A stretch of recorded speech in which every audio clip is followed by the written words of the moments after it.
Ya, vamos a empezar.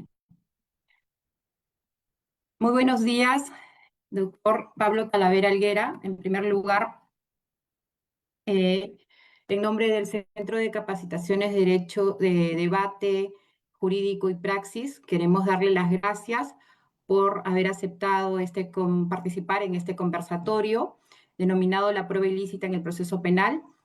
Sabemos de su trayectoria, consideramos a usted un maestro, especialmente en este tema sobre la prueba ilícita.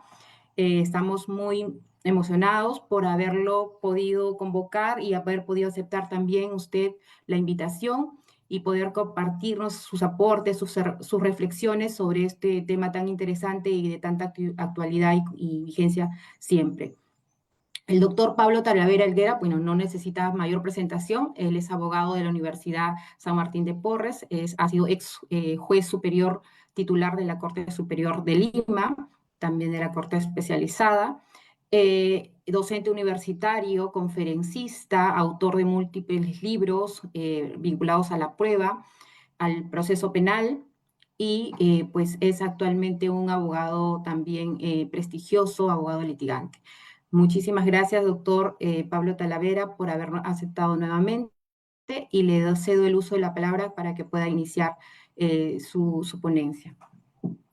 Muchas gracias, Ana. En primer lugar, agradecerte a ti y también a Debate Jurídico y Praxis por la invitación a poder compartir algunas ideas con todos los que participan. Quisiera más bien, no sé si me va a funcionar el compartir, pero voy a intentarlo. A ver, vamos a ver. Me dice si aparece o no aparece. ¿Aparece la diapositiva? Sí, doctor, sí se está compartiendo. Ya, muy bien. El tema de la prueba ilícita es un tema de mayor discusión y siempre inacabable en cuanto a una serie de situaciones que se puedan dar, es decir, problemas respecto de su concepción, es decir, qué cosa es prueba ilícita, problemas acerca de los alcances, por ejemplo, el tema de la fruto del árbol envenenado o prueba derivada o de efectos reflejos, y por último, el problema de las llamadas excepciones a la regla de exclusión o ineficacia de la prueba ilícita. Es decir, hay problemas y se siguen produciendo problemas. A nivel internacional, por ejemplo, hay problemas si deben ser aplicados o no cuando la prueba ha sido obtenida por particulares. Esa ha sido una gran discusión en los últimos tiempos en Europa. Sé que también ese problema lo han tenido en Brasil.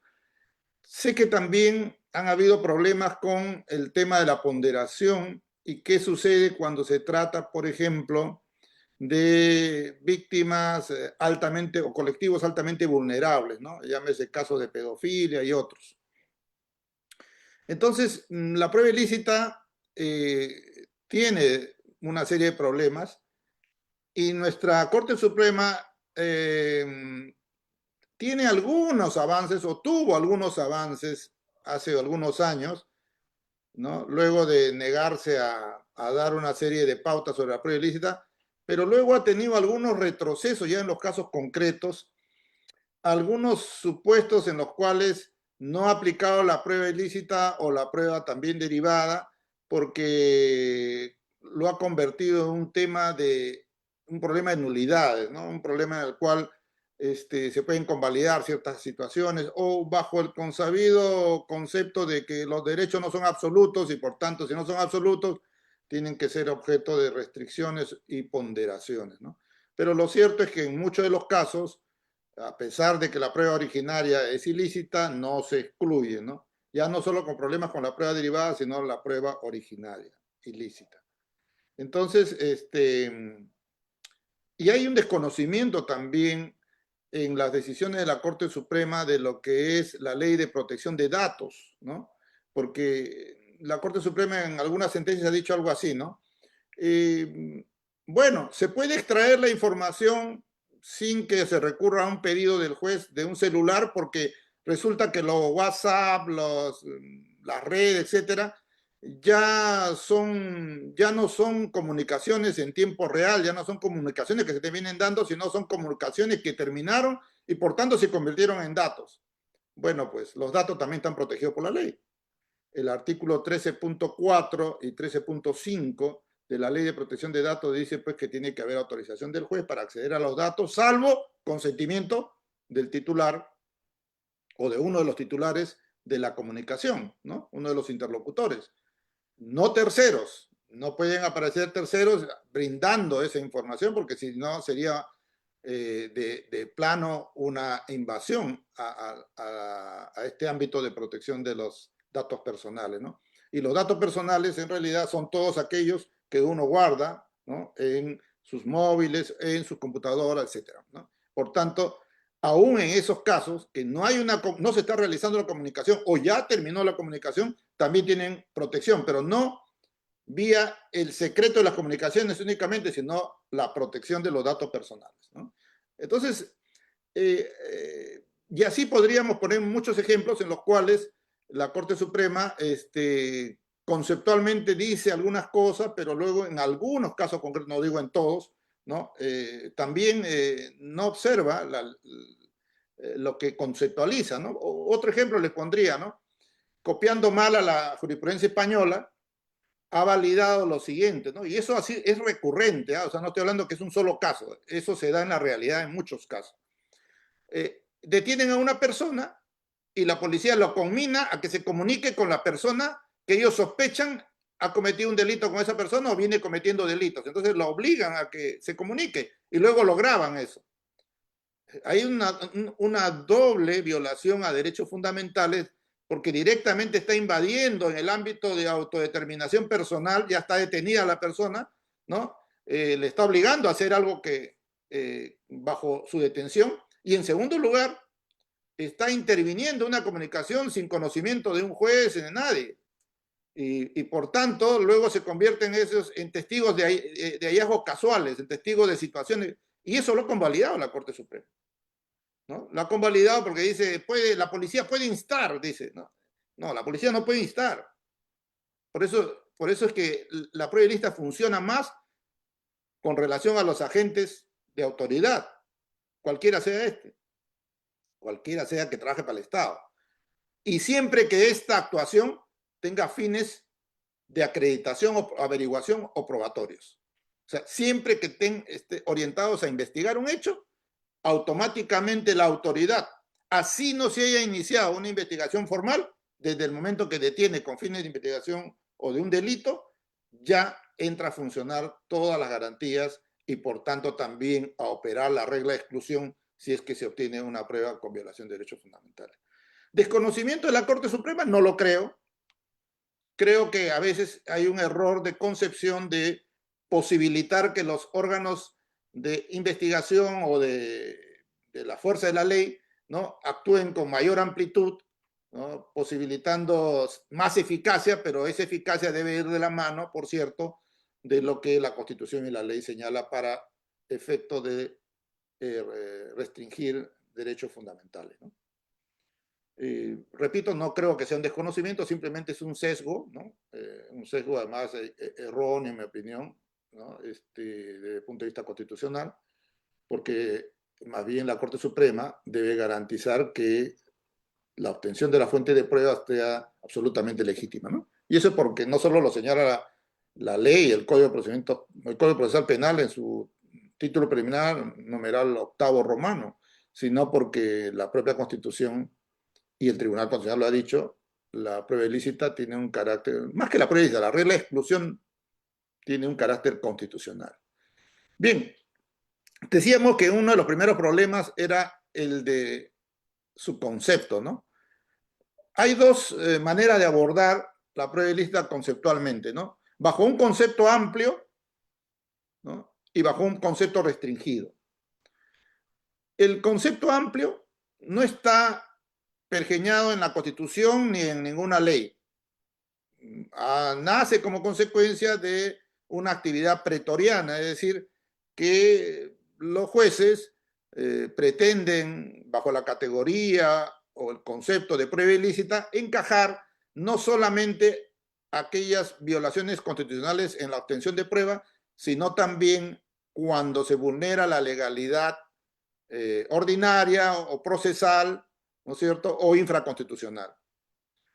Y esto ha sido recogido por el Tribunal Constitucional en varias sentencias, una de ellas la 2053 del 2003, habeas corpus, y también expresamente por el acuerdo plenario número 03 del 2023, bajo las categorías de prueba prohibida por la ley, prueba realizada en forma distinta a la regulada por la ley y la prueba inconstitucional. Es decir, tres categorías de, vamos a decir, de defectos con relación a la prueba, y que solo la última, la prueba inconstitucional, es la que estaría legislada en el artículo 8 del título preliminar y en el artículo 159 del Código Procesal Penal. Bien, y el concepto restringido no es otro que el que señala el propio Código Procesal Penal. Son pruebas ilícitas obtenidas directa o indirectamente con violación del contenido esencial de los derechos fundamentales de la persona. ¿Qué pasa? A veces los profesores, los juristas, confundimos o tratamos de crear, ¿no?, categorías, conceptos en los cuales podríamos encuadrar determinadas instituciones o determinadas situaciones jurídicas. Por ejemplo, cuando hablamos de prueba ilícita, ¿no?, y creemos que la prueba ilícita tiene un concepto omnicomprensivo a todos los problemas probatorios, o sea, todo lo que no sea regular en materia probatoria, entonces lo consideramos prueba ilícita. Y ahí entraría todo, ¿no? La prueba prohibida por la ley, la prueba irregular y la prueba inconstitucional, a la cual llamo yo prueba ilícita. O sea, yo me decanto les adelanto, por un concepto restringido. Muy bien. Entonces, ya no tendríamos que, o sea, más propiamente, aquel que tiene un concepto amplio ya no debería hablar de prueba ilícita, debería decir ilicitudes probatorias. Así como hay quienes consideran que existe una categoría de prohibiciones de prueba, ¿no? Prohibiciones de prueba que enmarcan varios supuestos en los cuales la ley contempla que no se puede utilizar determinada fuente de prueba, ¿no es cierto?, o que se tienen que dar bajo condición de prohibición determinadas situaciones.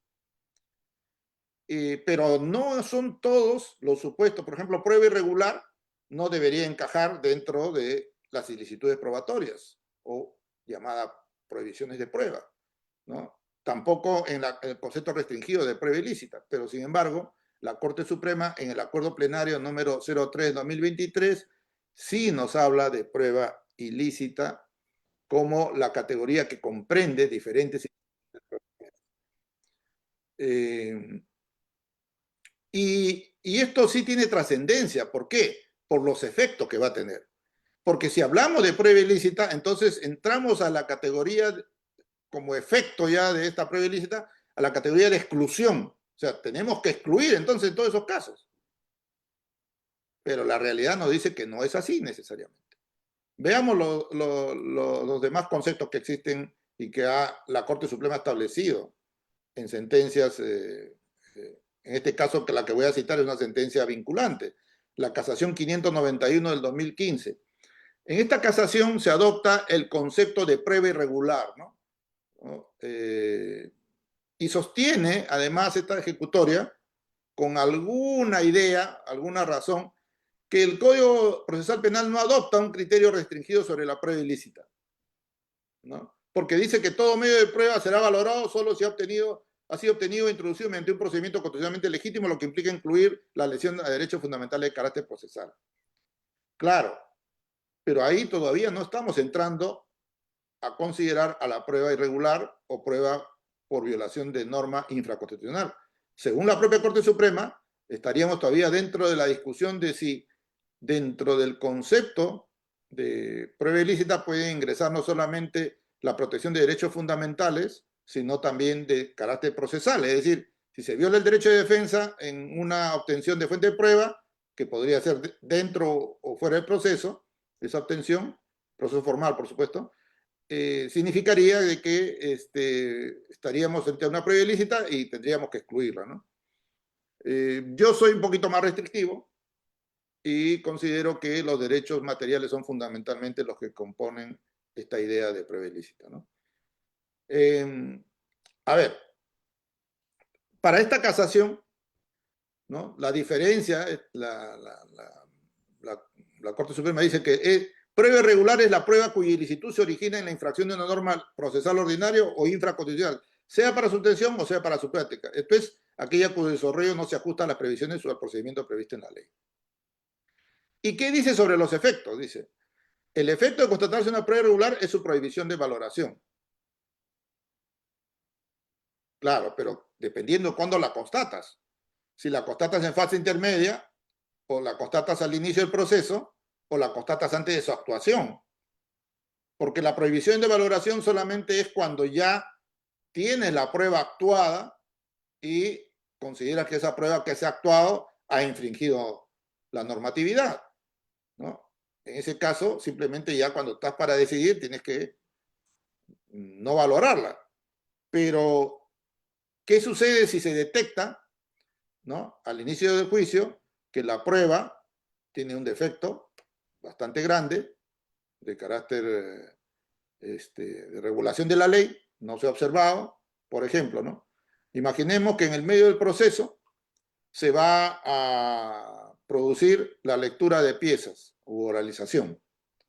Y el testimonio que la Fiscalía pretende hacer valer no ha contado ni con la participación de la defensa y la defensa nunca fue citada. Ergo no puede utilizar esa prueba. ¿Pero es un problema de prohibición de valoración? No, ni siquiera puede practicarla, porque no se cumple el requisito del artículo 383.1 del Código Procesal Penal. Entonces, ese es un supuesto de exclusión probatoria, no entraría. En un concepto amplio, sí. ¿Prueba irregular? Sí, claro, prueba irregular. Algunos dirían hasta un tipo de prohibición de prueba, pero prueba ilícita en sentido restringido del artículo 159 del Código Procesal Penal, no, en mi opinión.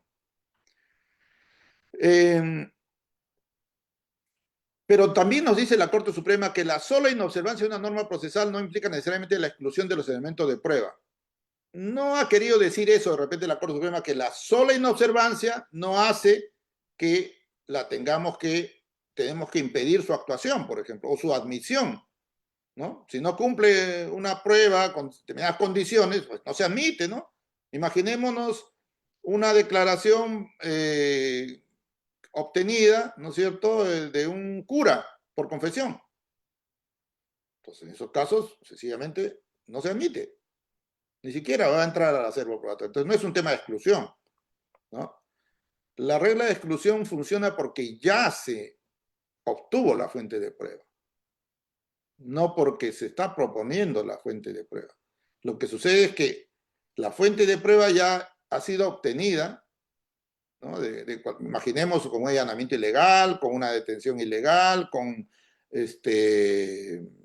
invasión de la privacidad, etc. Entonces ya se obtuvo la fuente de prueba. Luego, el problema surge cuando se pretende incorporar eso en cualquier fase del proceso, llámese investigación o llámese también fase intermedia del proceso, ¿no? Entonces, en esos casos, perdón un segundito que voy a... Un ratito.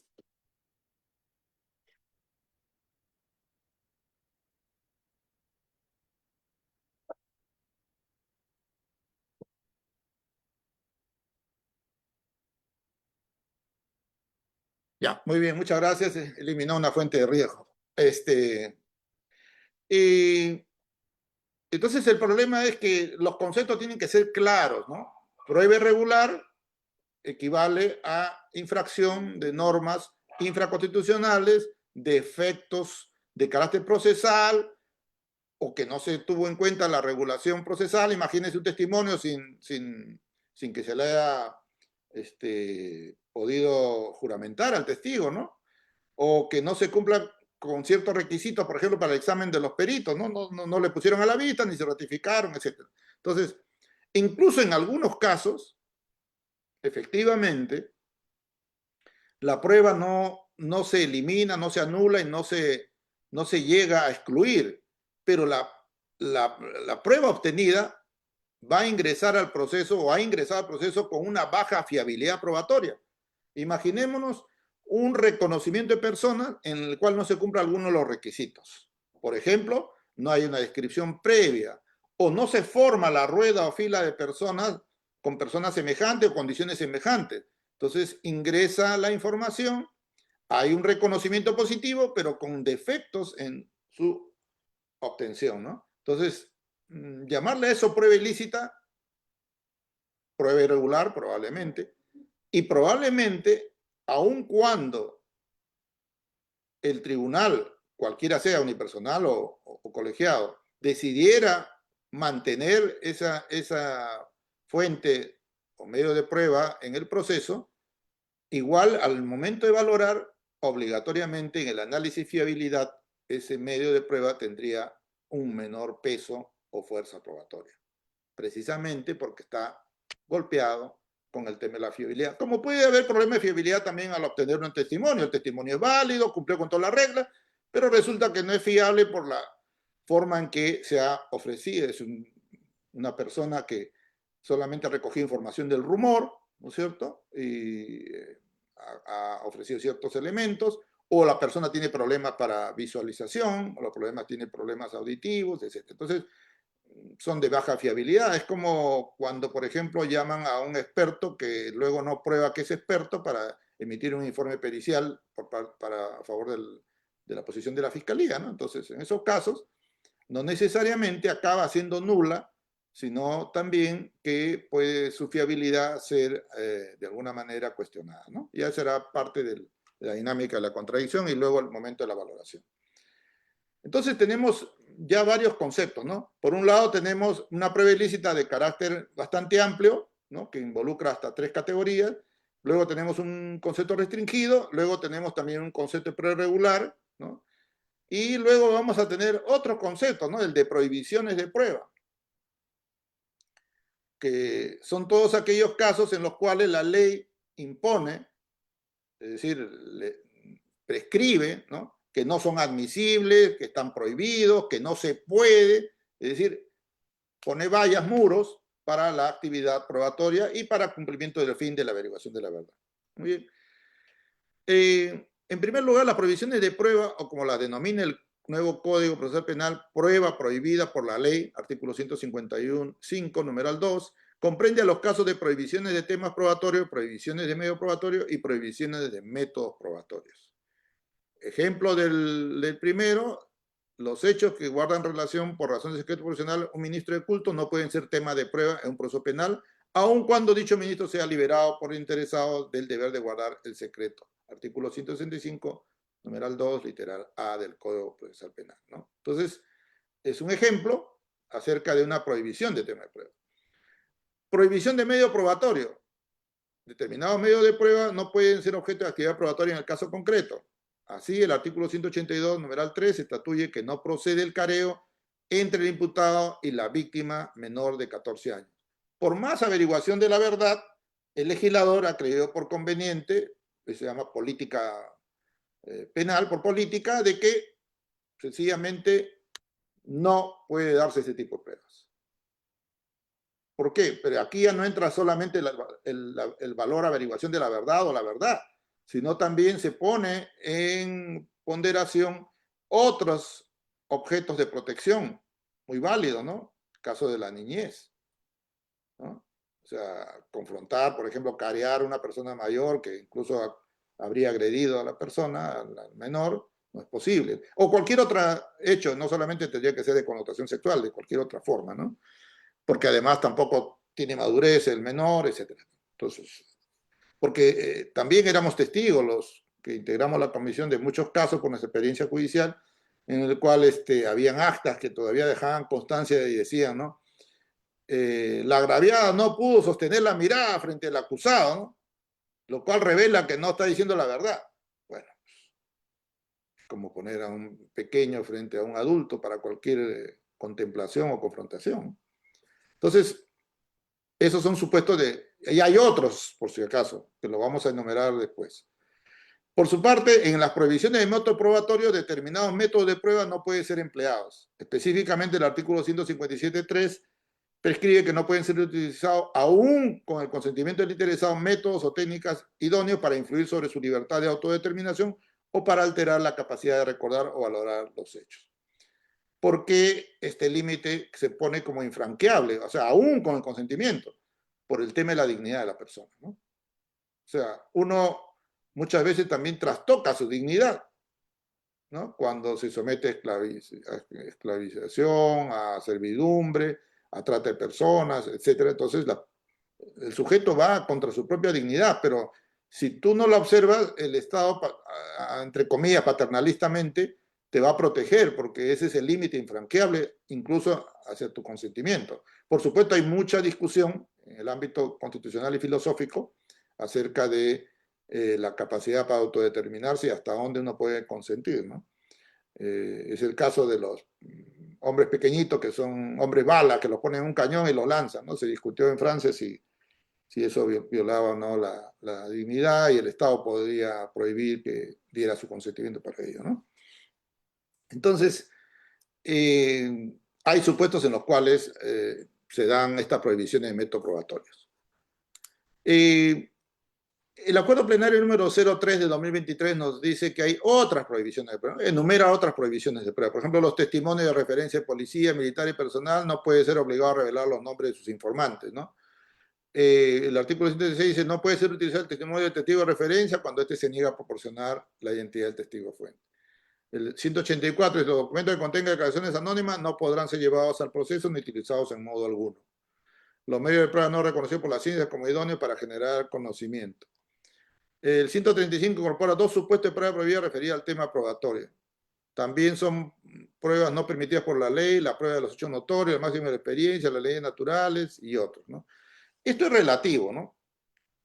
No son objeto de prueba per se, pero puede haber una discusión probatoria sobre si algo es notorio o no es notorio, y también puede haber una discusión si es una o no máxima experiencia sólida, ¿no? Si puede ser espuria, y podríamos demostrar, por ejemplo, que algo no es notorio y algo no es una máxima experiencia, porque es algo creado solamente para el caso concreto, cuando la máxima experiencia refleja algo que se está dando en la sociedad de manera repetida, sistemática, es una regularidad, ¿no? Una normalidad, y no construido un caso ad hoc, ¿no? Como una vez un fiscal dijo, no, no se le debe dar, señor juez, la libertad o la comparecencia porque se le ha dado a personajes famosos, dos o tres, y se han fugado, dice, ¿no? Eso no es la experiencia, ¿no? Porque no tiene en cuenta la cantidad de los miles que se han observado las reglas de conducta. Entonces, y ahí tendría que en todo caso demostrar estadísticamente que es una regularidad, ¿no? Pero bueno, pero a veces los jueces pues caen en ese tipo de retóricas y aceptan la posición y máxima que le están utilizando para el caso concreto. Hay otro supuesto que también contempla el acuerdo plenario 03 de 2023, pero que ya no podríamos ponerlos en la categoría de prohibiciones de prueba, ¿no? Sino,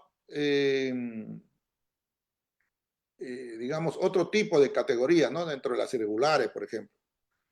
Como puede ser el tema de la oralización de una declaración jurada, como puede ser la falta de citación al abogado, etcétera, etcétera, ¿no?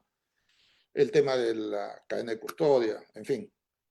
Lo cierto es que en parte este concepto amplio que ha tenido la Corte Suprema en el Acuerdo Penal 03-2023 apuntala, ¿no? Apuntalaría, vamos a decirlo así, incondicional, a la posibilidad de defensa máxima de que ingresen al proceso fuentes de prueba y medios probatorios construidos y conseguidos de manera constitucional y legal, ¿no? Digo incondicional porque luego, en los casos, como yo les he reseñado ya al comienzo de mi presentación, la Corte Suprema lo que hace con una mano a veces la borra con la otra, ¿no? Y no digo solamente la Corte Suprema, en general, en las instancias judiciales se da esta situación, ¿no? O sea, se da este tipo de situaciones en que se regula o se construye una suerte de doctrina jurisprudencial que luego en el caso por caso, en el caso concreto, no es observada, ¿no? sino por el contrario se buscan excepciones a esa regla construida pretorianamente. No voy a entrar muy profusamente en el fundamento de la prueba ilícita, ya está desarrollada por el Tribunal Constitucional, la Corte Interamericana de Derechos Humanos y la propia Corte Suprema, ¿no? Sin embargo, sigue habiendo una discusión cuál es el fundamento. Si el fundamento es disuasorio, es decir, está orientado a que los agentes de autoridad no cometan infracciones constitucionales, o es un fundamento garantista que se protege por el solo hecho de que un derecho fundamental no puede ser minusvalorado, sino que tiene que ser más bien protegido, como pueden ser los derechos fundamentales concretos vulnerados, o también el derecho fundamental a un proceso con todas las garantías, o sea, el debido proceso, ¿no? Que no habría un debido proceso si se obtienen de cualquier forma las pruebas. Y también se habla de que el fundamento se encuentra en la integridad de la justicia. Dice, ¿cómo se vería un sistema de justicia en el cual se vale de triquiñuela, de obtención de fuentes de prueba de cualquier modo, ¿no? Y por último, también la presunción de inocencia, en la medida en que nuestra propia norma procesal nos dice que una de las manifestaciones de la regla de prueba, ¿no?, que protege la presunción de inocencia es que la prueba ha sido obtenida de manera legítima, ¿no?, tal cual lo repite también el artículo 8 del título preliminar de nuestro Código Procesal Penal. Y respecto a la naturaleza, el Tribunal Constitucional en el caso Kimper ha dicho de que es un derecho fundamental, pero el derecho fundamental no es la prueba ilícita, hay que entender bien, ¿no? Es el efecto de verificar que hay una prueba ilícita, es la ineficacia del acto procesal o acto probatorio o su exclusión. Ese es el derecho, ¿no? O sea, toda persona tiene derecho a que no se utilicen en su contra, ¿no es cierto?, pruebas obtenidas con violación de derechos fundamentales. Entonces, ya está elevado a la categoría de derecho fundamental. Tendría que, si se quieren observar esa regla de ejecución, tendría que haber una ponderación, ¿no es cierto?, con relación a otro derecho fundamental, y no de cualquier modo. Como vamos a ver más adelante, la ponderación tiene que hacerse de manera metodológica. Y la otra categoría que yo les señalaba respecto a los alcances de la prueba ilícita es los efectos reflejos de la prueba ilícita. Ok, se obtiene una información de parte del investigado o detenido mediante la amenaza, ¿no?, o mediante también la violencia, o muchas veces también mediante el quiebre moral, ¿no? Se le detiene, se le encierra en condiciones difíciles para que se quiebre moralmente y la persona termine aceptando condiciones de los agentes de la ley, llámese la policía o la fiscalía. O también se detiene a sus familiares para que haya una suerte de canje, ¿no? Una extorsión muy, muy bien elaborada muchas veces, ¿no? Porque siembran cosas o porque simplemente encontraron las cosas en el inmueble, se llevan a la mamá, al papá, a la esposa, y con la finalidad de ¿qué? De que la persona que realmente estaría vinculada confiese, acepte, y si no acepta,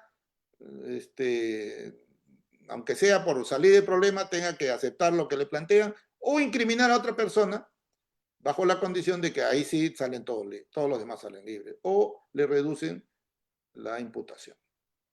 Entonces, esas situaciones que parecen increíbles se dan. No, menos mal que no en la mayoría de casos, pero en algunos casos hemos tenido la oportunidad de ver en los procesos que nos tocó, como cuando, por ejemplo, yo integraba la Sala Nacional de Bandas y Organizaciones Delictivas, donde era, no digamos frecuente, pero con algunas veces se veían casos en donde toda la familia estaba detenida, pero no entendía qué había cometido la familia.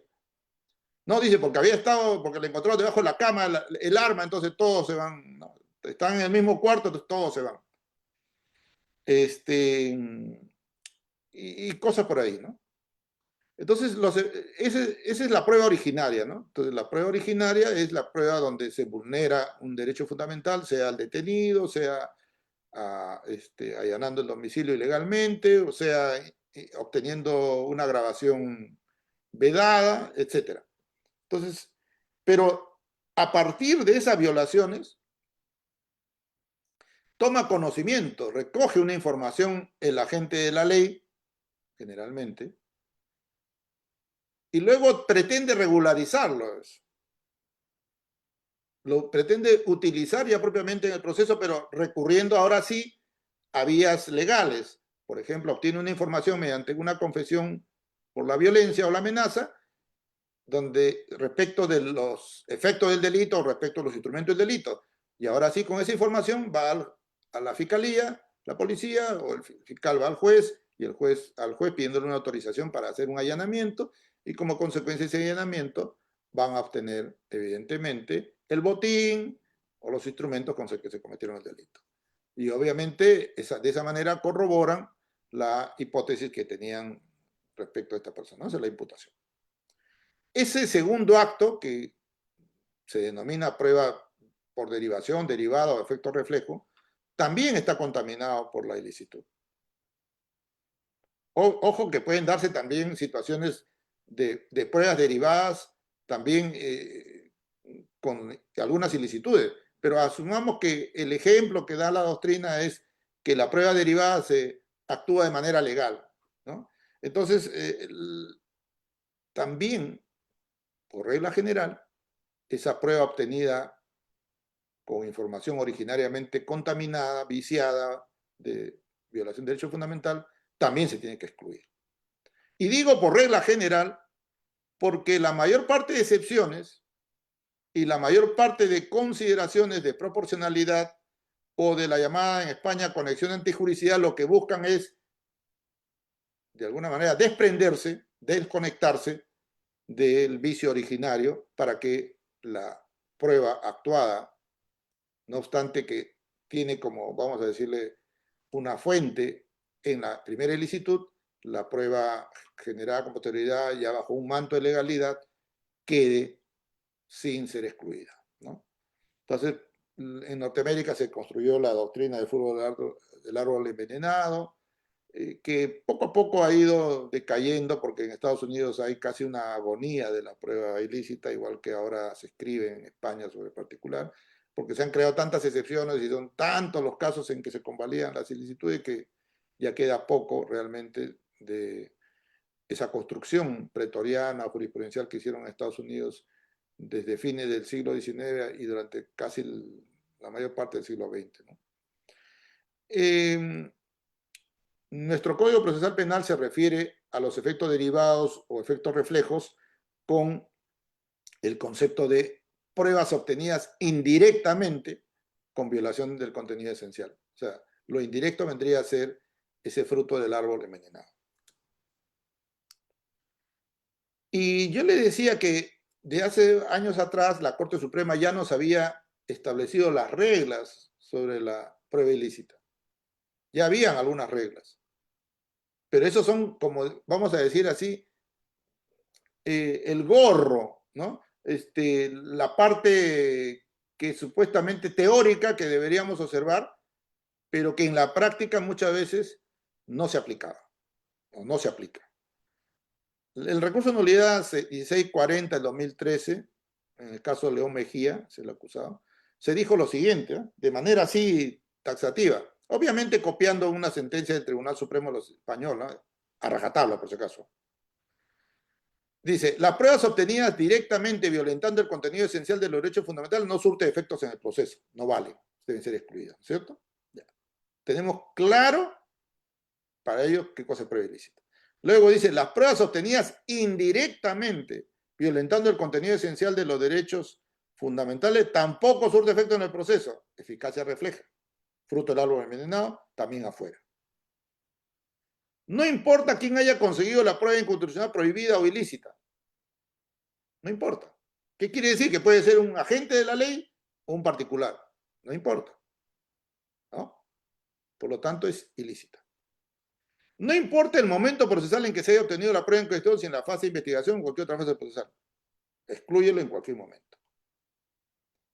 No importa la clase de proceso que se quiera hacer valer, y si es prueba prohibida, se excluye el proceso, es decir, queda prohibida su admisión, práctica y valoración. Ya está.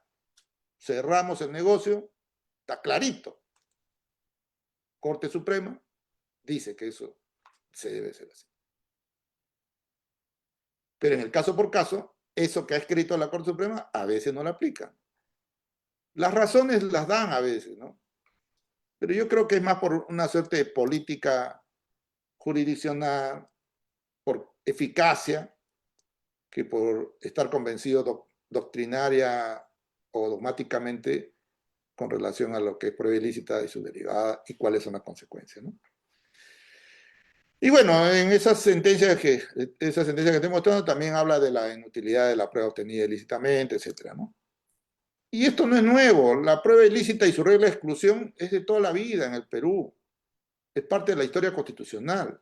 Fíjense, ya en 1834, en la Constitución de 1834, ya se contemplaba la ineficacia procesal de una prueba obtenida con violación de un derecho. Dice, es inviolable el secreto de las cartas, o sea, en esa época las comunicaciones se hacían por carta, las que se sustraen a la oficina de correo o de sus conductores, no producen efecto legal. O sea, así tú presentes una carta, sí, pero si la has obtenido de manera inconstitucional, no tiene ningún efecto legal. Obviamente no tiene efecto legal en el proceso. Esta fórmula normativa fue reiterada en las constituciones del 856, 860, 877, 1920, 1933 y 1979.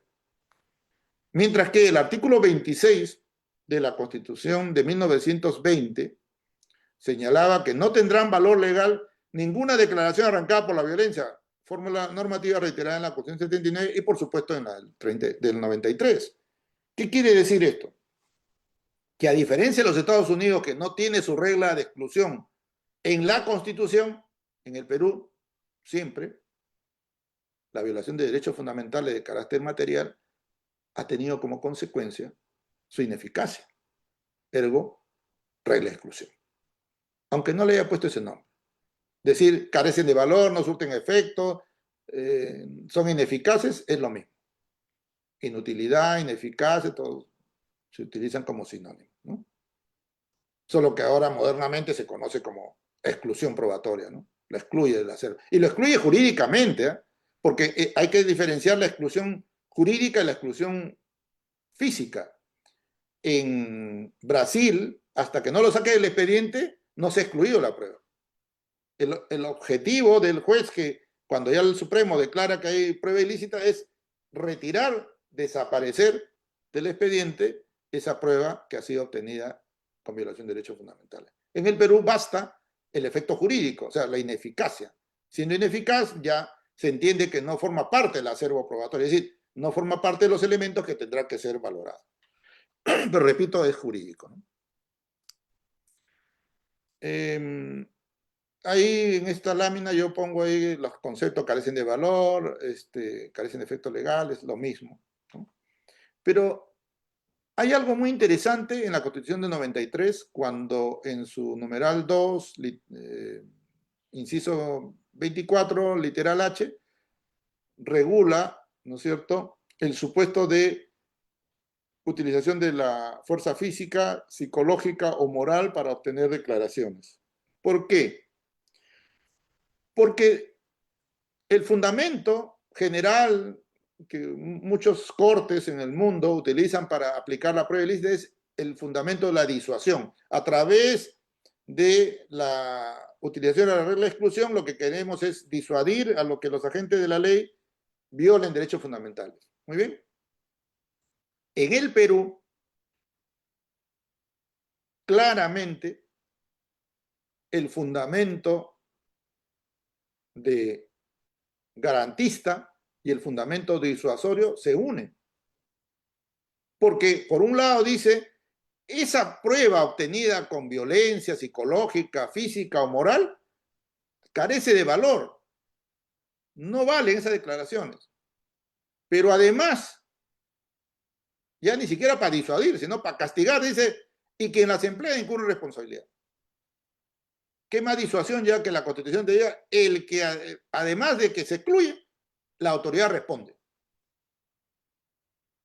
Eso no tiene la Constitución de Estados Unidos y la Constitución española. Ni ninguna otra que ustedes van a leer y digan, oye, de ahí viene la prueba ilícita, etc. Y claro, esta norma no ha sido explotada a cabalidad por el Tribunal Constitucional. Ha tratado de hacerlo, pero no con el énfasis que corresponde, ni tampoco la Corte Suprema. ahora se ensayan incluso otros fundamentos, ¿no? Pero nosotros tenemos ese concepto, ¿no? Doble. O sea, no tienen efecto legal, por ejemplo, dice el artículo 210, cuando se intervienen las comunicaciones privadas o el secreto de las comunicaciones, ¿no? O sea, no tienen efecto legal, no sirven para nada. Sin embargo, ya vemos que sí, sí las utilizan y sí sirven, a pesar que la Constitución dice lo contrario, ¿no? Casi hay casos muy ejemplificadores. El caso más preciso es el caso donde se pretendió emplear, que es el caso de los petroaudios, ¿no? Acusado Quimper y Rómulo León. Se pretendieron utilizar a pesar de que era clarísimo que no tenían efecto legal. Si lo dice el artículo 2, numeral 10, no tienen efecto legal. Si no tienen efecto legal, ¿cómo lo utilizan? ¿Cómo cambia la Constitución? Ahora aparece también una grabación y no se sabe cómo, lo dejan debajo de la puerta, en algún canal de televisión, en alguna radio, y ya lo usan como parte de un proceso penal. Y más, lo usan como evidencia probatoria, ni siquiera lo usan como noticia criminal, sino como evidencia probatoria. Bien, y en cuanto a las excepciones, solamente les tendría que decir lo siguiente, ¿no? Porque voy a ir directamente al tema de la ponderación. Expresamente, nuestro código, a diferencia del código colombiano, que contempla el código colombiano los supuestos de vínculo atenuado, fuente independiente, descubrimiento inevitable, y otras que la ley establezca, dice, porque la ley es la que establece las excepciones, en el Perú no se han establecido excepciones. Y por eso hay autores extranjeros que, como Miranda Estrampe, que paz descanse, que sostuvo que en el Perú no se había contemplado las excepciones. Y no habían excepciones. Y que, por tanto, frente a la violación de derechos fundamentales, sencillamente había prueba ilícita. Sin embargo, por alguna razón que yo sí sé, pero que muchos no saben, un acuerdo plenario de 1997 incorporó, creo que 18 supuestos de excepción, ¿no? Un acuerdo plenario de jueces superiores, ¿no? Claro, trasladaron todas las excepciones que Jair Abedián, un profesor argentino, tenía en su libro, La prueba ilícita, y lo calcaron y lo pusieron ahí, ¿no? Pero eso no significa que todas esas excepciones sean las que se aplican en el Poder Judicial, ¿no? Y hay varios que son muy conocidos, el de la fuente independiente, descubrimiento inevitable, todos ellos de origen norteamericano, ¿no? El vínculo atenuado, el caso Wong-Sung, la buena fe, hasta se ha inventado uno en la Corte Suprema, el de llamado caso probable, ¿no? Que no existe, que es un supuesto de descubrimiento inevitable que nunca la Corte Suprema lo asumió en los Estados Unidos. Y bueno, la buena fe también es un tema que se ha utilizado, pero que a veces no se ha utilizado de la manera más adecuada, pero que son supuestos en los cuales en la jurisprudencia norteamericana se han excepcionado, es decir, se ha admitido la prueba. Un ejemplo es en el caso de la buena fe, ¿no? Los agentes de policía van a hacer un allanamiento con una orden judicial, pero luego la orden judicial es anulada, ¿no? Entonces, ¿qué hacemos? ¿Nos quedamos o nos quedamos con la prueba, ¿no? Entonces los jueces norteamericanos dicen, bueno, nos quedamos con la prueba, pues porque no tienen la culpa los policías, pues fueron de buena fe, basándose en una orden judicial, pero luego esa orden judicial en apelación fue anulada, ¿no? Entonces hay que tener en cuenta. Y ahora sí entra un tema que a mí particularmente me llama la atención y que creo que muchas veces se habla de ponderación, pero no se sabe o no se utilizan metodologías para hacer la ponderación. No estoy hablando de la ponderación al estilo Alexi o la que hace el Tribunal Constitucional cuando tiene dos derechos fundamentales que ponderar, sino con relación a la prueba ilícita. O sea, ¿qué criterios hay que tener en cuenta cuando se pondera prueba ilícita? No puedes ponderar simplemente lo público versus lo privado, ¿no? A todos nos interesa averiguar quién es el culpable de un delito, a todos nos interesa combatir la inseguridad ciudadana, entonces ergo siempre tiene que perder el privado, es decir, el individuo. No, olvidándonos que el artículo 1 de la Constitución nos dice que más bien el individuo es el fin de la sociedad del Estado, ¿no? Una clásica filosofía kantiana, ¿no? Trascendental. Pero se ha escrito sobre el particular, y no solamente se ha escrito, sino que se ha normado sobre los criterios a tenerse en cuenta para hacer esta llamada ponderación, ¿no? De intereses o ponderación en general frente a la prueba ilícita. O sea, ¿excluimos o no excluimos? Entonces hay que hacer la ponderación. El profesor Gálvez Muñoz ya hace algunos años, en uno de sus trabajos sobre la prueba ilícitamente obtenida, nos dijo que deberíamos tener en cuenta lo siguiente, ¿no? La gravedad o entidad objetiva de la infracción, o sea, qué conducta se ha desarrollado para infringir. No es lo mismo ingresar por un caso de urgencia a un inmueble.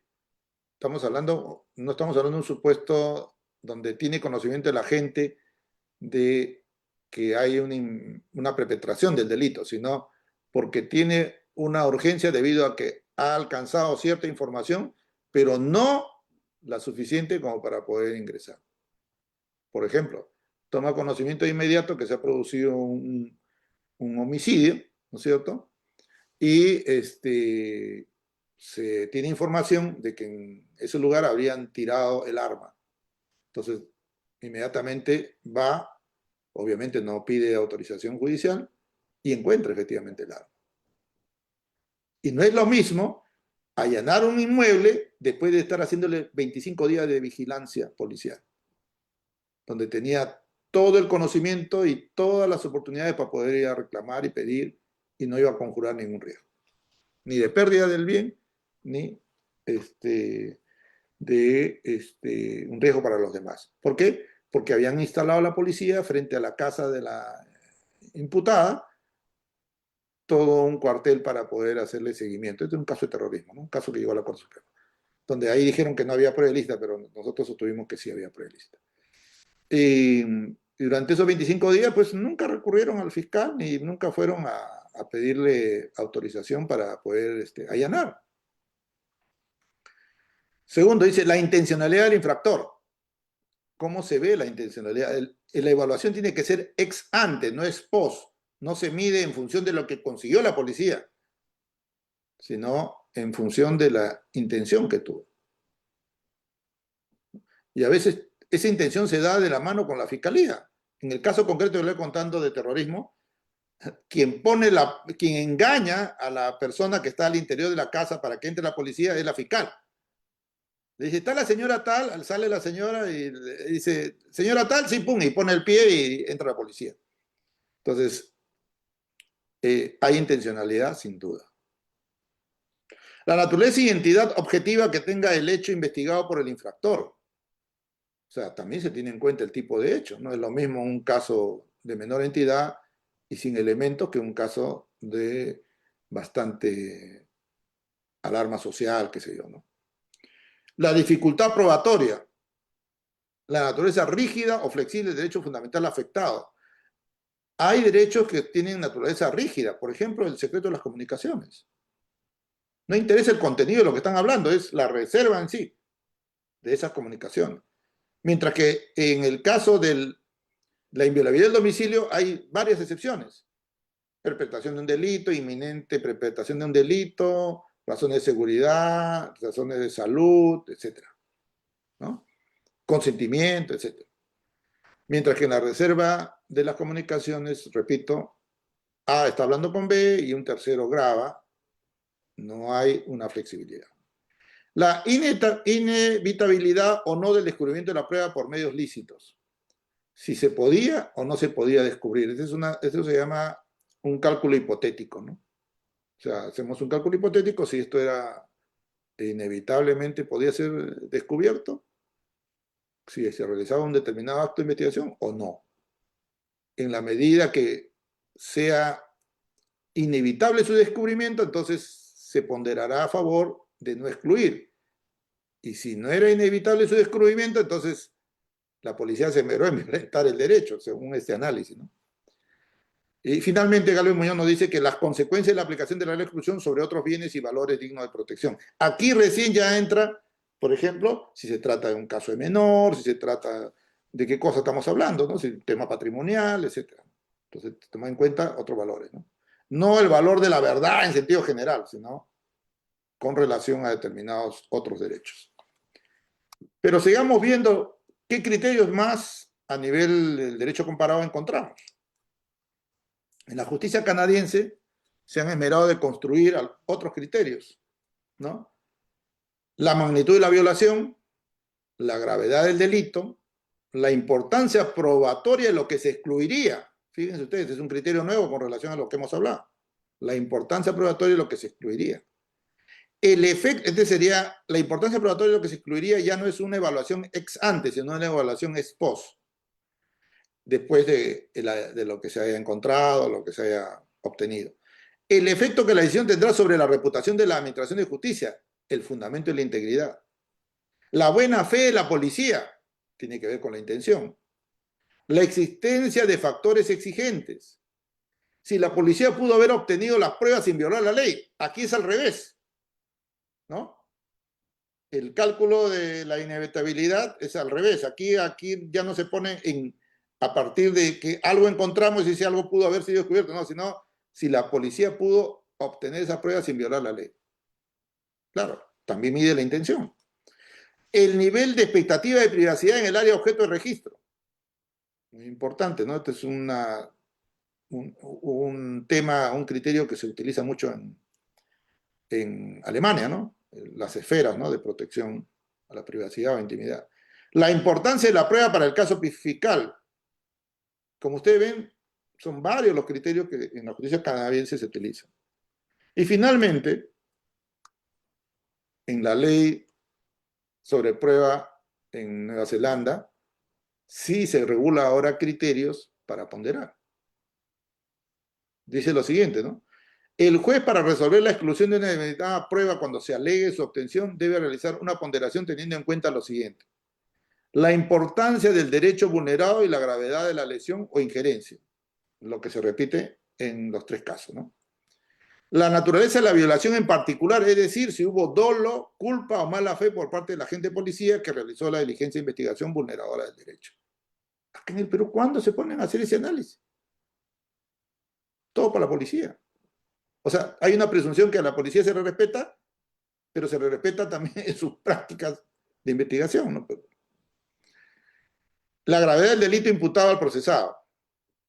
Si existían otras técnicas de investigación que, de haberse conocido, hubiesen podido ser utilizadas, mediante las cuales no se hubiese producido dicha lesión. Si existen alternativas a la exclusión de la prueba que puedan enmendar el daño producido. O sea, también aquí la proporcionalidad en su subprincipio de necesidad también es objeto de análisis. Si la infracción era necesaria para evitar un daño físico a la policía o a terceros. O sea, ¿hay un riesgo o no hay un riesgo? Y si existió urgencia en la obtención de la prueba, lo que yo les dije. Entonces, si tomáramos en cuenta estas tres fórmulas de criterios de la ponderación y construyera a nuestra Corte Suprema algunos criterios, sería interesante, ¿no? Porque sí, ahí sí permitiría, luego de haber establecido las reglas, porque la Corte Suprema ya estableció las reglas, dice, prueba prohibida se elimina, prueba refleja se elimina, no importa la fase ya, pero vamos a los casos concretos. Entonces, ¿cómo manejas tú cuando tienes un caso concreto y ahí la discusión entre fiscalía y la defensa de exclusión, no exclusión? Entonces, la Corte Suprema le falta construir, porque hay que sincerarnos, pues, ¿no? Hay que sincerarnos.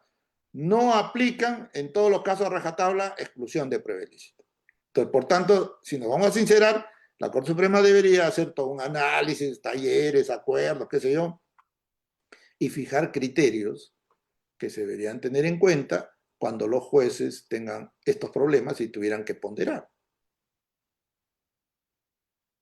Tampoco nos vamos a ir al otro extremo del facilismo, es decir, el Código Procesal Penal no tiene excepciones, por tanto, no hay que aplicar ninguna excepción. Claro, también es un maximalismo, pero esa no es la realidad. Entonces, no crean que yo muchas veces he escrito sobre particular, he escrito algo así, que no hay excepciones y todo lo demás. Sin embargo, cuando ya estamos en la parte de aplicación, veo que en la realidad judicial sí se dan estas situaciones. Y que por tanto hay que ponderar, ¿cierto? Pero hay que ponderar con racionalidad, no irracionalmente. Entonces la construcción jurisprudencial se hace necesaria, ¿no? Si es que realmente se quiere sincerar también la Corte Suprema, porque si no vamos a seguir con eso, ¿no? O sea, la policía puede extraer, la policía puede trasladar, la policía puede hacer esto y no pasa nada, y vale, y vale, y vale, y vale. No hay reglas siquiera sobre autentificación de medios electrónicos, de pantallazos, qué sé yo. Y sin embargo, no tenemos las pautas, ¿no es cierto? No nos dan la luz cómo poder aplicarlas, ¿no? Hasta aquí mi presentación, yo les agradezco muchísimo y estoy al debate o otras intervenciones. Muchas gracias. Muchísimas gracias, doctor Pablo Talavera. Ha sido demasiado esclarecedor y muy enriquecedor también toda la información jurisprudencial, doctrinal que usted nos está brindando. Es muy claro el tema de las diferencias entre prueba ilícita, prohibiciones probatorias y el tema de las pruebas irregulares. Por mi parte, algunos comentarios con respecto a precisamente la actuación que se viene dando a nivel de la práctica en el litigio, ¿no? Entonces, por ejemplo, sobre el tema de la prueba irregular. En la prueba irregular, lo que viene pasando es que a nivel de investigaciones se observa pues que se inobservan, mejor dicho, los plazos, ¿no? Los plazos para las investigaciones. Y concretamente con respecto a los plazos en casos, por ejemplo, complejos o donde impliquen diligencias como pericias. Y esto tiene que ver mucho con el tema de que no se fija de forma clara cuál es el objeto de la investigación. Entonces, ¿qué sucede en la práctica? Que pues se disponen en algunas ocasiones investigaciones que son básicamente muy generales, muy ambiguas, porque no hay un objeto concreto de investigación. Incluso en base al principio de progresividad, pues se incorporan hechos y personas en un proceso y esto ocasiona pues que se cubran todos los plazos. ¿Qué sucede cuando estamos ante, o cuál es su opinión sobre estas diligencias que se realizan fuera de los plazos legales eh, previstos en la norma, establecidos para los plazos, para los procesos comunes, los procesos complejos o los adecuados a a la criminalidad organizada? No, lo que tenemos es que nuestra regulación con respecto al tema pericial regula un procedimiento pericial de control o de contradicción previa en las investigaciones preliminares. En este procedimiento, el perito de oficio pues es nombrado. Una vez que es nombrado, los peritos de parte pueden participar en las operaciones periciales haciendo sus observaciones, aportando documentación, conociendo qué es lo que se está peritando y para hacer un control también de la información y también para a la par elaborar sus pericias.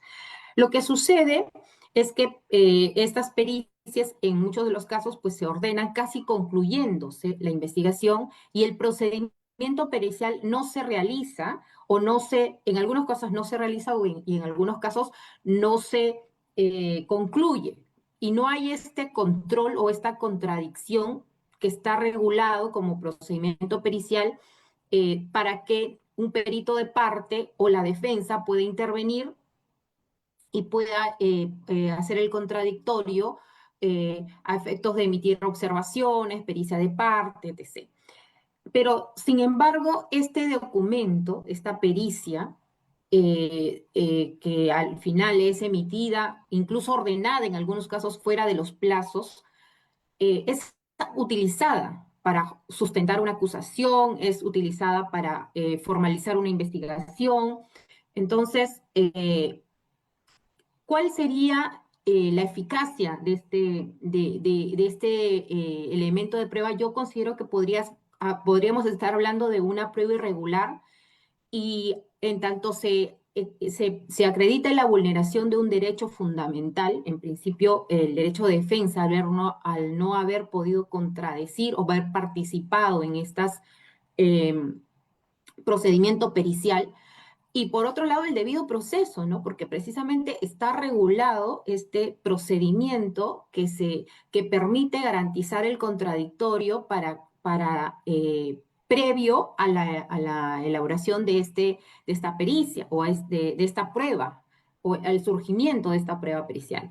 Entonces, eso por un lado, ¿cuál sería en todo caso los alcances que usted o desde qué punto de vista usted lo puede ver? Si se trata de actos nulos, lo consulto porque sí hay pronunciamientos donde se señala, ¿no? Que lo que corresponde es no excluir la prueba porque te vas a defender en el juicio o te vas a defender en la etapa intermedia, se admite la prueba, eh, y bueno, y en todo caso habría una sanción disciplinaria para el representante del Ministerio Público, pero no hay una nulidad o una ineficacia de la prueba. Eso por un lado, y por otro lado, usted también hacía mención con respecto a los avances y retrocesos que pues la Corte Suprema a través de la jurisprudencia se puede advertir, si bien es cierto, reconoce como regla de exclusión la prueba que vulnera derechos fundamentales y también establece, digamos, a través de la jurisprudencia las excepciones.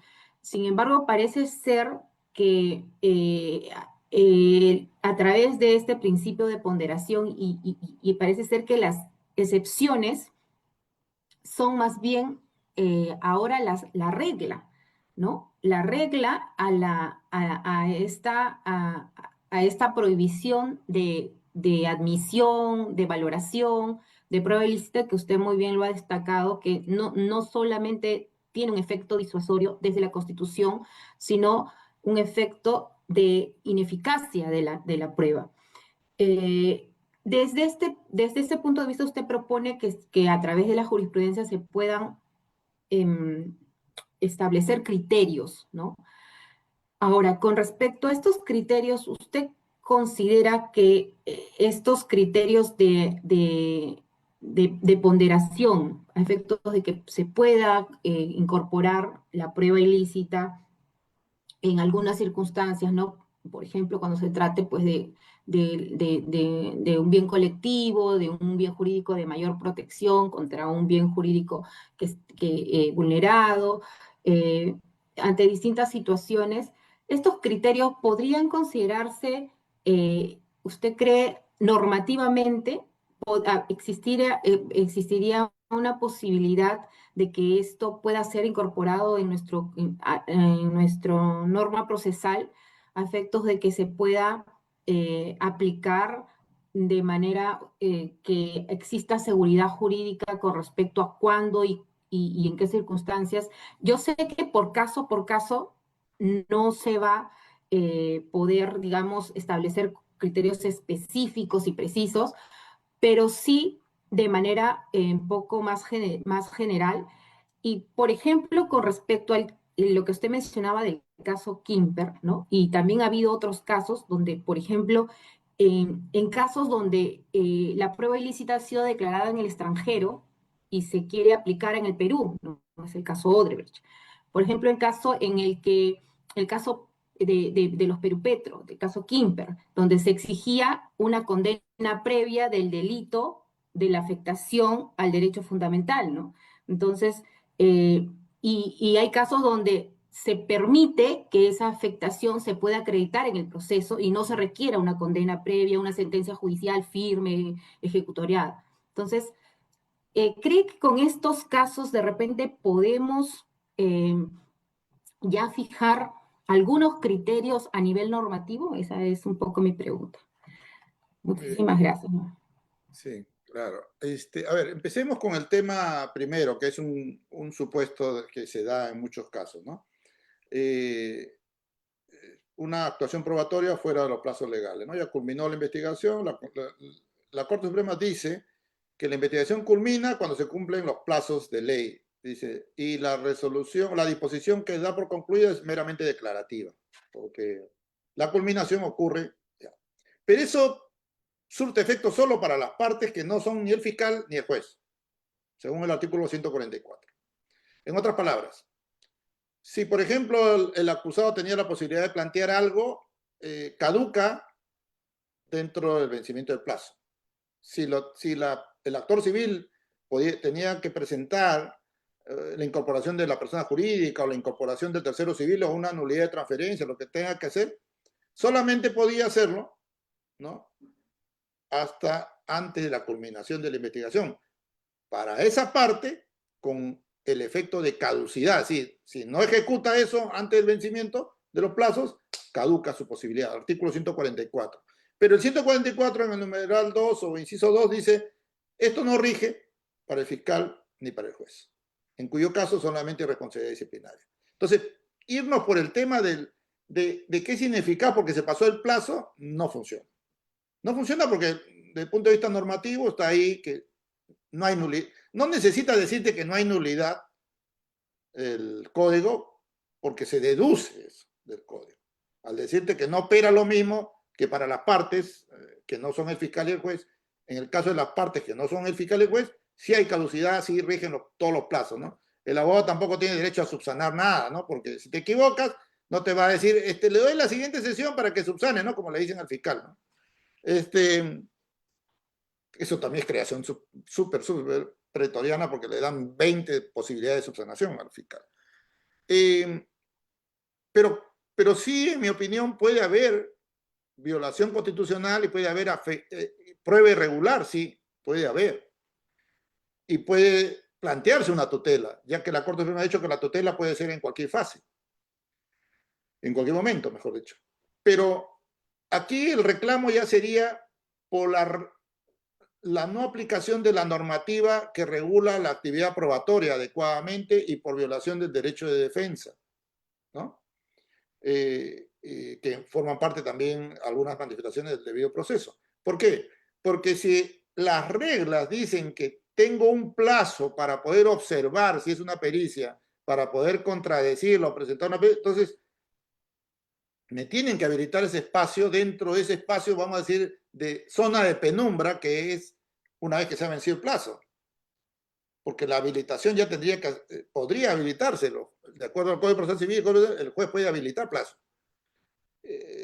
Últimamente le ha cortado las piernas la Corte Suprema a los jueces cuando habilitaban plazos distintos a los 10 días para hacer el reconocimiento de la acusación y plantear las objeciones y otras cosas. Los jueces han estado dando 20, 30 días, ahora la Suprema dice, no, son 10 días y punto. Ese es tu problema, si el caso es complejo. Entonces le han cortado las piernas para la habilitación judicial de plazos. Bueno, ¿qué pasa? ¿Qué le queda si es que no le habilitan la posibilidad? Le dice, ok, no, ya terminó el plazo, ya tú no puedes pedir nada, no tienes derecho a nada. Oye, pero si recién tú me estás haciendo conocer o estoy tomando conocimiento que está ingresando ya el informe pericial. Ok, no te voy a pedir que comparezcas, hagas actuaciones, diligencia, pero sí permíteme a mí ejercer mi derecho. No, pero eso lo harás valer ya más adelante. No, un momentito. La norma regula que eso se tiene que hacer ahora. Entonces, tiene que irse en tutela y lograr que, si es que no le hace caso al fiscal, a la tutela, para que vía tutela se pueda superar este problema, ¿no? Ahora, ya si la tutela no lo acepta, ¿qué vamos a hacer, no? Pero ya no es un problema de criterio jurídico, no es un problema de que no hay bases para reclamar, sino ya es un problema si finalmente te lo dan o no, ¿no? O sea, en principio debería, ¿no? Porque ya cruzamos el umbral, pero no es porque yo lo he cruzado. Lo que pasa es que tú lo has cruzado y me estás dando a mí menos, ¿no? Es como, por ejemplo, el caso del secreto, cuando levantan el secreto de las comunicaciones, ¿no? Y lo hacen casi al final de la investigación y llega pues 6 meses después, ¿no? Cuando ya no hay investigación, o cuando está en el limbo, ya cerró la investigación y está en el limbo, pero igual lo incorporan, ¿no? Y luego lo utilizan en fase intermedia. Exacto, Entonces, incluso las tutelas ya no tienen ningún efecto con respecto a la investigación, porque ya estás con acusación, ya se admitió no, incluso en pero el yo, ¿qué ejercicio. cosa haría vía tutela? Pediría, si es el caso de la pericia, yo pediría habilitación judicial. que me habiliten, porque se supone que la tutela no es un tema solamente de nulidades en la tutela, sino es un tema también de hacer realidad mi derecho, ¿no? Entonces ahí yo de hecho gané un caso de tutela así, y me habilitaron un plazo para que se produjeran las declaraciones que yo había ofrecido y que no me lo habían permitido. Entonces el juez en tutela habilitó. Claro, dio creo 3 días, ¿no? Y en 3 días se hizo todo. Igual acusaron a mi cliente, ¿no? O sea, pero se cumplió con vamos a decir, con el rito procesal, ¿no? Y claro, ingresaron y bajo control de la defensa también, ¿no? Entonces, yo creo que es lo único que queda, porque no hay otra posibilidad, ¿no? Es que no se puede anular. O sea, en el caso, por ejemplo, de la Procuraduría, si le conceden algo después de culminar la investigación, habiendo caducado su plazo, ahí sí puedo pedir la nulidad, es nulo, porque ya operó la caducidad. Luego, en el caso de los criterios que se deberían establecer, yo no sé hasta qué punto normativamente, algunas cuestiones sí deberían estar reguladas, ¿no? Algunas cuestiones deberían estar reguladas en el código, pero más bien la legislación es todo lo contrario, es negatoria de los principios y derechos como el de defensa y contradicción. Les voy a poner un ejemplo, ¿no? O algunos ejemplos. El decreto legislativo 1301, no me acuerdo el número, pero que se refiere a colaboración eficaz, y el anterior también creo, introducen pues la posibilidad de trasladar prueba de la colaboración, llámese testimonio, examen de perito, lo que fuera, y ser usados en el proceso, ¿no es cierto?, contra el sindicado, sin que ni nadie podía hacer contradicción, ¿no? Pero puede ser utilizado. Aparte de la prisión preventiva y todo lo demás, pero puede ser utilizado en otro proceso. ¿Ya? Y ese es un claro caso, yo lo he hecho por escrito, donde incorporaban prueba de cargo sin posibilidad de contradicción. O sea, lo que vas a contradecir es un papel. O esperarte al juicio, ¿no? O a veces hasta directamente lo traen para el juicio. Entonces, esos son casos donde la propia norma establece una inconstitucionalidad.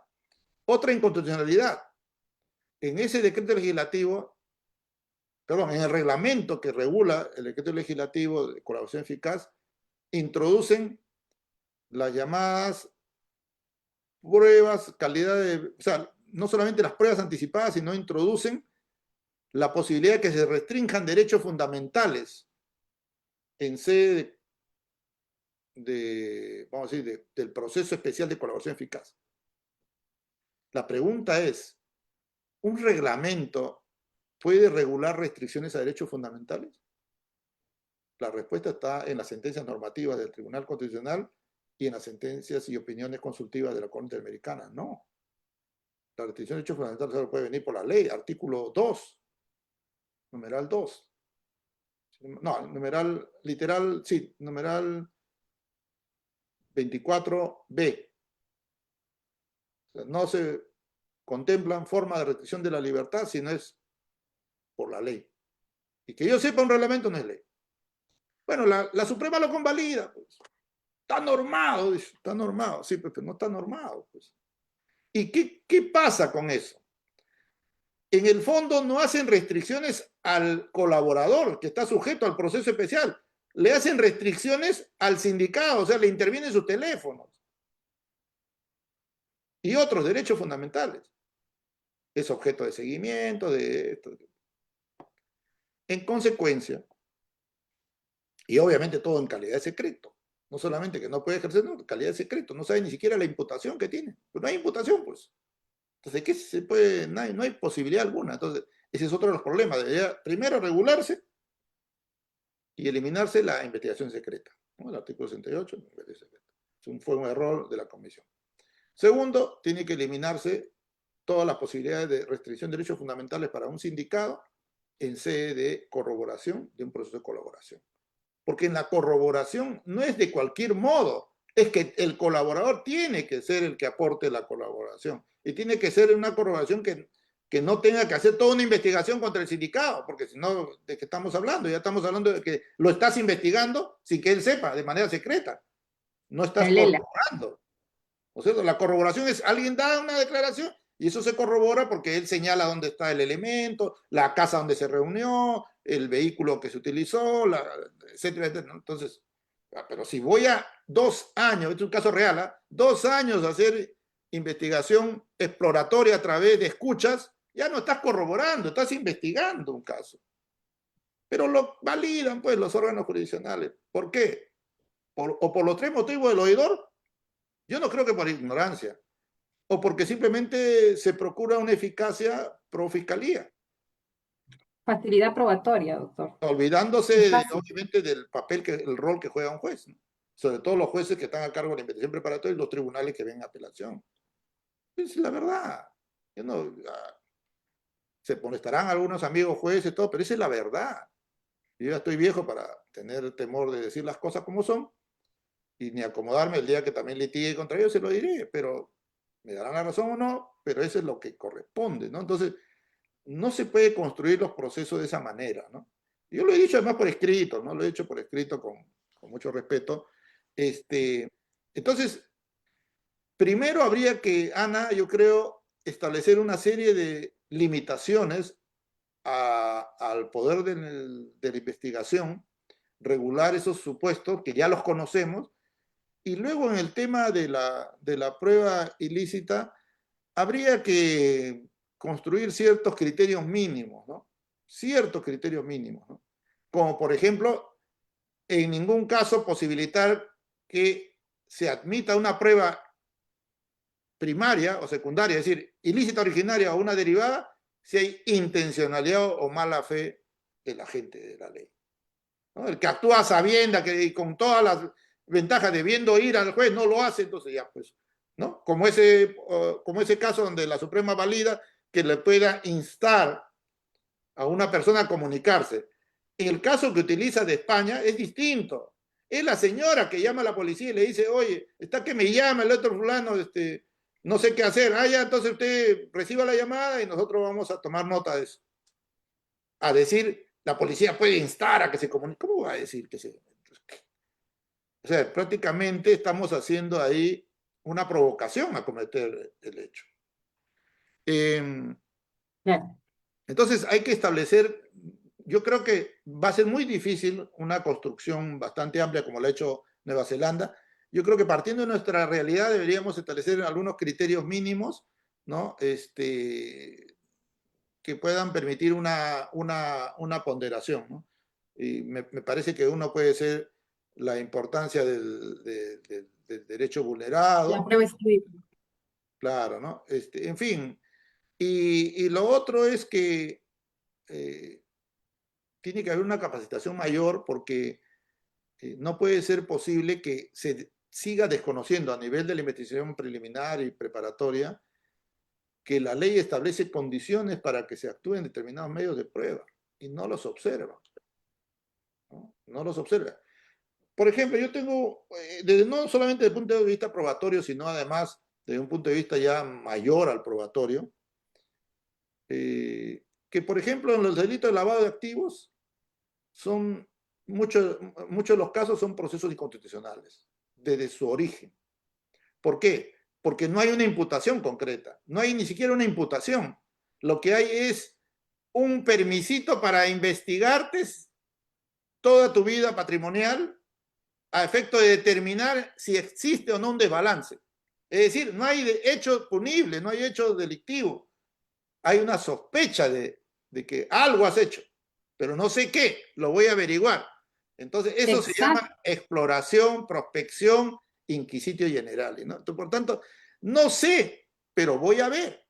Tampoco sé cuál es la actividad, porque te responden los fiscales y te dicen, como las organizaciones son tan inteligentes, entonces todo es opaco, no puedo determinar cuál es. En el curso, esto se determinará de manera genérica qué actividad se habría producido. Consecuentemente, se están produciendo investigaciones como si fuera pues un tema administrativo, alguna ley habrá dicho, pues no, de repente yo desconozco, alguna ley dirá, toda la autoridad tiene la capacidad o el derecho o la facultad de poder investigar a cualquier ciudadano del cual sospeche, ¿no? Cómo ha realizado su patrimonio, cómo ha conseguido su patrimonio. Entonces, yo elijo al azar, pues, ¿no? A quien, por muestreo al azar, a quién le investigo. Entonces, los abogados podemos denunciar a fiscales, a jueces, a todo, y entonces investiguenlo pues, por lavado de activos, porque tiene que seguir la misma regla. Exacto. Pero Y no es doctor, así. eso tiene una repercusión con la prueba, precisamente con la prueba ilícita, Porque no sabes porque cómo te vas a defender ni desde- qué prueba. Vas a tener que esperar a la ex- hora del momento que ellos encuentren algo. Por ejemplo, te voy a poner un caso, ¿no? En mi patrocinado, Jorge Nieto Montesino, le atribuye a un colaborador haber recibido $60.000 de una empresa brasileña, ¿no? Porque él era asesor de la señora Villarán. Muy bien. Demuestra que eso no es así. Pero la investigación continúa durante años porque dice, ahora vamos a investigar de dónde has tenido plata. Bueno, pues, pero eso no era la imputación. exacto, Entonces, exacto. eso es el Y se problema. ve, Entonces, si tú no tienes imputación, ese es el problema de los fiscales. Los fiscales no quieren archivar. Hay una lógica que dicen de ellos es que el juez es el que tiene que archivar, nosotros no tenemos que... ¿Por qué? O sea, sí. el monopolio Y de la doctor, acción penal es de los fiscales. con respecto a Estuviera la escuchando a prueba, algún fiscal y me dijera todo lo contrario, que no es así. el objeto de las pericias es identifica las operaciones inusuales, sospechosas, injustificadas. Identifica, o sea, te dan 20 años para que el fiscal, para que el perito pueda hacer el trabajo de la fiscalía. O sea, no, el perito tiene que recibir un objeto claro, decir, esto es mi hecho, quiero que verifiques este hecho desde el punto de vista técnico, pero no, le trasladan y los objetos periciales fijados es identifica, prácticamente le delega la facultad de investigación del fiscal al perito. Y el perito hace y construye toda inobservancia, irregularidad, construye de manera técnica. Y obviamente quiere que todo está registrado, sustentado y hace sus conclusiones con respecto a que faltaría algunos documentos, faltaría algún aspecto administrativo, pero y eso se utiliza para hacer una imputación, pero al final, pero cuando te imputaron, no te imputaron esas operaciones que después en la pericia se identificó como operaciones que no, y nunca ni siquiera te imputaron cuáles son las operaciones concretas, ¿no? En 20 años.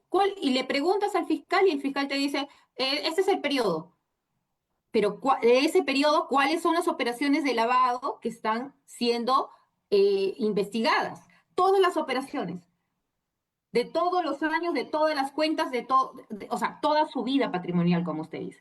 Y lo que está pasando precisamente es que luego ese documento es utilizado como prueba pericial para justificar una acusación, ¿no? Entonces, ahí creo que está mal interpretado, y esto estoy de acuerdo con el profesor Gonzalo del Río, que hay una mala interpretación de lo que significa el principio de progresividad de la imputación, porque dice, bueno, doctora, estamos en una investigación y yo puedo incluir hechos, puedo incluir personas, puedo incluir delitos, ok, pero tú tienes que tener un objeto de investigación porque ya me formalizaste. Quizás eso en la preliminar podríamos aceptarlo, pero si estamos en una preparatoria, ya tienes que tener un objeto y la progresividad es de la verificación de eso que es objeto, no es la progresividad de otros hechos que nunca me imputaste y que luego en una acusación vas a incluir y vas a imputar días antes de concluirse la investigación y en la que no pude ni siquiera conocer ni poder ejercer un derecho de defensa. Entonces, lo que creo que está mal interpretado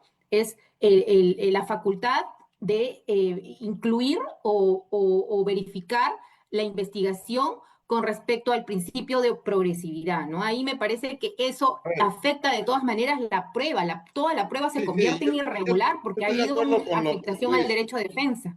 Yo estoy de acuerdo con lo que tú dices, pero yo soy voy a ser más concreto, ¿no? El error ha sido que en algunos textos los jueces han creado el concepto de imputación progresiva. Que los fiscales lo digan, bueno, los fiscales lo pueden decir, pero que los jueces lo hayan dicho, ese es un error. La imputación no es progresiva. Progresiva es la investigación. Porque si la imputación puede ser progresiva, entonces, terminado el periodo de plazo, recién tengo ¿cómo se llama? La investigación El el peritaje, y recién ahí dicto por la progresividad, digo, no, claro, la imputación comprende esto, esto, esto. Y entonces, porque ¿Cómo puede ser? Yo lo que diría es, oiga, señor, la regla es que la acusación no puede sobrepasar lo que está en la disposición donde me están imputando el hecho y por el cual me investigaron.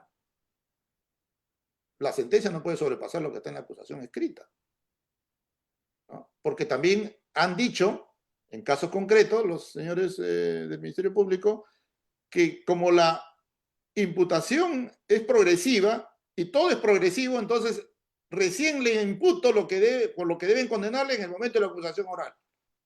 Y por ahí he encontrado algunas ejecutorias que dicen, sí, el momento realmente de la imputación, ese es el momento, esa es la acusación oral. No. Entonces, ¿para qué hicimos el juicio? Una cosa es que ahí se presenten las conclusiones, ahí sea preciso, eficaz, y otra cosa que se diga que recién ahí viene la acusación. No, pues. Claro, normativamente lo puedo aceptar, o sea, que fije un criterio de precisión normativa, que de repente planteo alternativamente, Claro. ahí está. Pero los hechos tienen que estar en la acusación escrita. Y los hechos tienen que estar en la imputación de la investigación. ¿Que esos hechos son inconmovibles? No, no son inconmovibles. La imputación no es inconmovible, pero no es progresiva. Porque progresividad significa que va a ir evolucionando. ¿A dónde? Lo que puede hacerse es ampliarse la autoimputación para comprender otros hechos o circunstancias de las cuales dará conocimiento a la defensa, ¿no?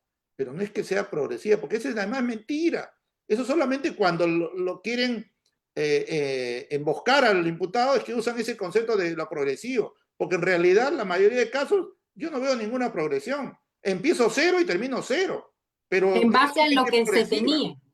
Claro, o Exacto. En sea, base a lo mismo que tenías el primer día, luego sacas otros hechos y calificas eso mismo, pero con otros, digamos, con otros hechos adicionales o con otras, digamos, hipótesis, ¿no? Porque son hipótesis fácticas las que imputan. Entonces, pero bajo el mismo material que tenías, bajo los mismos datos que tenías desde el primer día, porque a nivel de investigación no pudiste acopiar más datos o simplemente no, de la investigación que realizaste, no tuviste alguna información relevante para poder, sin embargo, porque necesitas más plazo, porque quieres calificarlo como un proceso más complejo, amplías la imputación y calificas ahora, digamos, de una manera y ahí también viene un problema, ¿no? Desde el punto de vista penal. ¿Qué cosa es imputación? Porque te voy a poner un ejemplo de qué cosa no es imputación. ¿Ya? Fíjense, imputación en el sentido fáctico, ¿no? No estoy hablando en sentido normativo. La imputación en sentido fáctico es la acción u omisión que a ti te atribuyen, o sea, la conducta activa u omisiva de un hecho. O sea, lo hiciste o dejaste de hacer. Muy bien, en un determinado lugar y tiempo. Pero ellos le llaman progresividad a que pase el tiempo y como sabe que ya lo tuyo está prescrito, entonces te introducen un concepto, resultado típico, que pasaron 10 años después.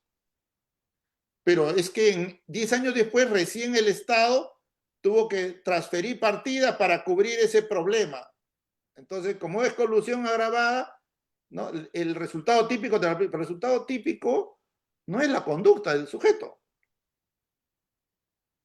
no es la conducta del sujeto, no es el verbo rector, no es concertar. Y ojo que el hecho pasó cuando estaba en vigor, el 2006, no estaba en vigor la colusión agravada. Y le aplica la colusión agravada porque 10 años después no le atribuye un comportamiento, le atribuye un resultado típico y dice que tiene que aplicar. O sea, con lo cual se tira el artículo 9 del Código Penal que dice que el momento de comisión del delito es el momento que realiza la acción o omisión, independientemente de cuándo se da el resultado. Punto. Claro, porque el resultado no es la conducta. Además, la única manera de aplicarle a alguien un resultado típico de colusión agravada es que estuviera vigente en el momento que realice el comportamiento de concertar, estuviera vigente la ley. Pero ¿cómo se escudan los fiscales? Es que no son los jueces los que fijan la imputación, somos nosotros los fiscales. Sí, pero eso no, tú no le puedes llamar imputación a cualquier cosa. ¿Y eso qué refleja? Por eso es el problema, pues que en los exámenes, todo de la Junta, refleja es que falta capacitación, falta capacitación. Como falta capacitación también en los niveles un poco más altos. los abogados no somos los que resolvemos los casos. Los abogados podemos equivocarnos, decir sandeces también, pero los jueces tienen que estar atentos. Por ejemplo, ¿no? Se siguen pidiendo al amparo de la Constitución los levantamientos de secretos bancarios. Fue derogado el artículo tienen que pedir al amparo de la ley de la Superintendencia de Banca y Seguros, porque por esa cosa el destino modificaron el artículo 2.5, creo, en el Congreso, fue al TC por una acción de inconstitucionalidad y el TC lo declaró inconstitucional y se tumbó todo el artículo. Y por la derogación de una norma no recobran vigencia la que hubiera derogado. Pues. Esa reforma constitucional fue declarada nula. ¿Ya? Y al ser declarada nula no recobra vigencia la anterior. No tenemos. Pero bueno. ¿Qué se hace? Doctor, Todavía se habla de que... muchísimas gracias. Hay muchísimas cosas, pero Sí, sí, sí, sí. yo creo que lo interesante del día de hoy es que hay las reglas, incluso reconocidas por la Corte Suprema, y hay también herramientas, y hay también categorías, y también hay herramientas para hacer que esas categorías se apliquen de la mejor manera, ¿no? Lo importante, por ejemplo, del acuerdo, y con eso termino, el acuerdo 323, es que visibiliza y le da una suerte de pauta a todos los abogados y a todas las partes de que hay varios supuestos, no solamente es la prueba ilícita, ¿no? Hay varios supuestos de ilicitudes con relación a la prueba, ¿ya? Y la clasifica. Entonces, eso para mí es un avance, ¿no? Lo que falta es que en los casos concretos los tribunales apliquen todas esas reglas, ¿no? Y en verdad superen el problema y no incorporen porque sí, por el simple hecho de decir, sí, pero no se ha causado un perjuicio a la defensa, sí, pero la defensa no es absoluta, no, pero, oye, pero cumple con tus normas. Tú estás haciendo un proceso con pruebas que tienen defectos. Entonces, ¿cómo La estamos? seguridad jurídica también. Claro, entonces, y además porque de esa manera, desde arriba hacia abajo, se va capacitando. Oigan, no cometan estos errores, oigan, hagan bien las cosas, porque si no, ¿cómo instruimos a los demás? Si no, desde arriba siempre vas a tratar de tapar lo que el de abajo se equivocó o de alguna manera pasarlo por agua tibia. Entonces, seguimos teniendo procesos que están mal construidos. Y luego le echamos la culpa a las normas y decimos reforma del código procesal, otro código porque no ha funcionado. No, es que haz todo lo posible para que funcione. Ya cuando no es posible que funcione, aplica pues principios, teoría constitucional, modelos constitucionales, pero mientras que la norma te dice, oye, está prohibido, no debes hacer, y lo haces, ¿qué se puede hacer, no?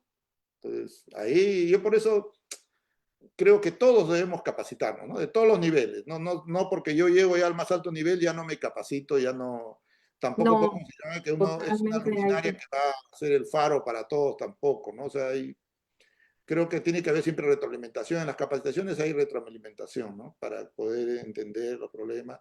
Y deberían haber también reuniones en las que sistemáticamente, o sea, todo el sistema de justicia, incluido defensores de oficio, abogados libres, todos dialoguen en debates, ¿no? Así como en Alemania los profesores se reúnen, dialoguen en debates y puedan ciertos temas trabajarlo, ¿no? Para efecto de que eso pueda Claro, de distintas perspectivas, no se solamente escuche, ¿no? Y desde... se vea, o sea, no es que todo lo que estás haciendo está bien y no todo lo que los abogados están haciendo está bien, ¿no? Por ejemplo, yo, Claro. ¿en qué he cambiado? En que ahora admito que se puedan ponderar. Antes no era así. Pero, oiga, si vamos a ponderar hay que hacerlo racionalmente. Muchas gracias a la invitación. Muchísimas gracias, doctor Pablo Talavera. Ha sido demasiado gentil por el tiempo que nos ha dedicado y todos los aportes que nos ha dado. Sabemos que hay muchos temas todavía por abordar, por discutir, y queremos darle las gracias nuevamente por disponer este sábado de su día familiar para poder compartir sus conocimientos y, como usted dice, aportar un poquito en la capacitación de todos los operadores jurídicos y lograr pues lo que queremos, que es una implementación justa de todas las normas. Muchísimas gracias. Gracias. Buenos días. Buenos días.